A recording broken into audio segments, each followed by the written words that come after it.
एक शाम प्राची टीवी पर सीरियल देख रही होती है। तभी उसकी सास वहां आती है। अरे सीरियल में तो ऐसे मग्न है जैसे आज रात का खाना पड़ोसी आकर बनाएंगे। मुझे पता ही नहीं था आपने अपने बेटे की शादी पड़ोस में भी की हुई है। हैं? मतलब? मतलब इस घर में सारा काम बहू ही करती है, आप तो सिर्फ खर्राटे मारती हैं। अच्छा जी, फिलहाल तो तुम आराम फरमा रही हो, चलो जाओ, ये मेरे टीवी देखने का समय है। आहा, इसीलिए मुझे भगाया जा रहा है। सॉरी, अब तो बिल्कुल नहीं जाऊंगी। प्राची की इस बात पर दोनों सास बहू के बीच टीवी रिमोट के पीछे बच्चों जैसे छीना झपटी शुरू हो जाती है, जिसके बीच श्लोक भी काम से घर वापस आ जाता है। आज मेरी चूहे बिल्ली की जोड़ी किस बात पर झगड़ रही है? अरे तेरे बीवी मुझे टीवी नहीं देखने दे रही।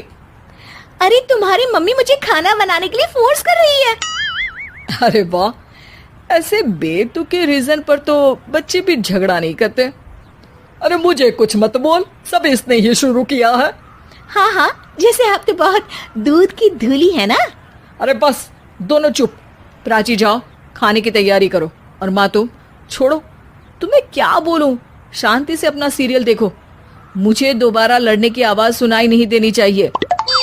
ऐसा बोलकर श्लोक वहां से चला जाता है, जिसके पीछे पीछे प्राची भी कुछ न कुछ बड़बड़ाते हुए रसोई में चली जाती है।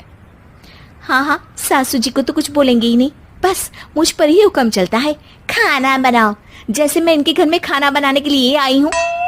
इसी तरह शाम बीतती है और रात को श्लोक और प्राची की सास खाना खाकर सोने चले जाते हैं, लेकिन प्राची गुस्से में कुछ खाए बिना काम में ही लगी रहती है। इस घर में किसी को घंटा फिक्र नहीं पड़ता, मैं खाऊं या भूखी रहूं।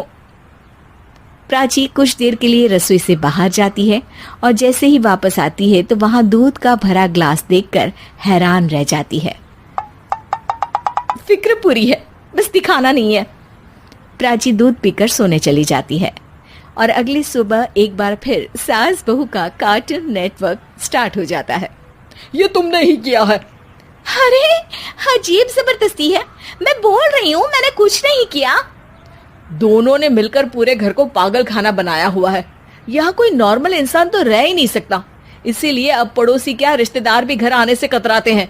और सुन बेटे, तू भी चंगा, तेरी माँ भी चंगी, तेरी बीवी भी चंगी, रिश्तेदार। हाँ जी, आपको नहीं पता क्या, गंगाधर ही शक्तिमान है, रिश्तेदार ही। हाँ हाँ, बस समझ गया। कभी जानवरों जैसे लड़ेंगी तो कभी जुगलबंदी करेंगी। भाई मैं आप दोनों के बीच में नहीं फंसना चाहता। सास बहू की इस मनमौजी जोड़ी से परेशान होकर श्लोक अपना सिर खुजलाता वहां से चला जाता है। चलो अब मैं भी कीर्तन में जा रही हूँ। इस पर जैसे ही सास कमरे में अपना पर्स लेने जाती है तो वहां नाश्ते की प्लेट रखी देख मुस्कुराने लगती है और नाश्ता करके घर से बाहर निकलते हुए कुछ पैसे टेबल पर रख जाती है, जिसके कुछ देर बाद सिलेंडर वाला घर आता है। ओ मुरी मैया, मैं सिलेंडर के बारे में तो बिल्कुल भूल ही गई थी। घर खर्च के सारे पैसे भी मम्मी के पास है और श्लोक से बोला तो उल्टा 4 बात सुनाएंगे। प्राची ये सोच ही रही होती है कि अचानक उसका चेहरा चमक उठता है और वो घर में आकर इधर उधर देखने लगती है।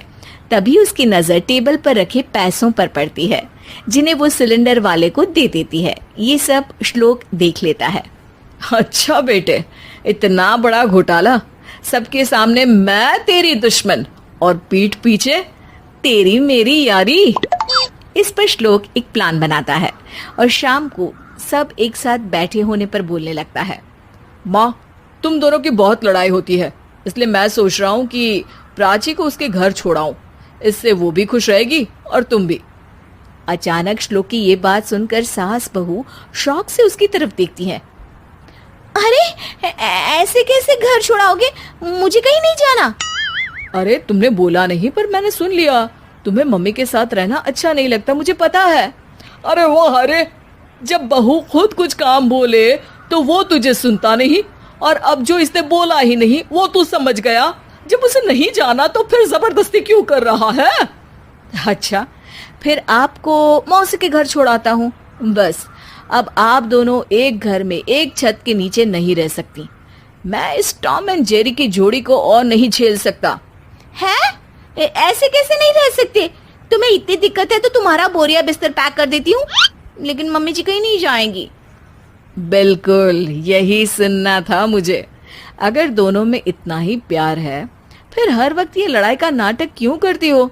देखा मैंने कैसे माँ किचन में दूध रखती है और तुम उनके लिए कमरे में नाश्ता रखती हो, और कैसे वो पहले ही तुम्हारी दिक्कत समझकर घर में पैसे रखकर बाहर जाती है। अरे भाई, इतना ड्रामा तो डेली सोप में भी नहीं होता जितना तुम दोनों ने इस घर में फैलाया हुआ है।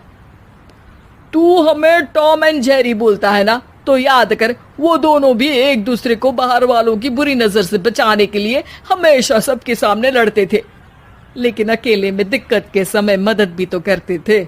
बस हमारा रिश्ता भी कुछ ऐसा ही है। और वैसे भी अगर सास बहू में तू मैं नहीं होती तो दुनिया वालों को कहानियां कैसे मिलेंगी?